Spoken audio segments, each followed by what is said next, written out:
Kaibang gulay na naman po ang ating kakainin ngayon. Ito po ay isang bulaklak, isang klase ng mataas na puno. At ito po ay napakapait. At meron siyang amoy na nasabong kung tawagin sa amin sa Ilocano. And of course, para mawala yung pait at para lalong sumarap ay meron po itong mga kapares. Ito po ay patis at palm sugar. Matamis-tamis na malapot na maalat-alat na merong fried onions at mga fried chilies. Yan po siya. So ganito po nila kainin. Ayan, tatanggalin nila yung titigas na tangkay, kukuha ng isda, at lalagyan ng sausawan. Yan, naglalagay na ako. At kukuha tayo ng sili, at kakamayin natin ganyan.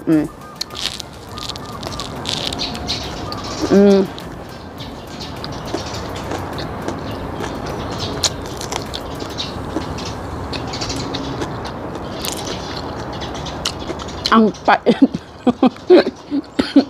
At maanghang.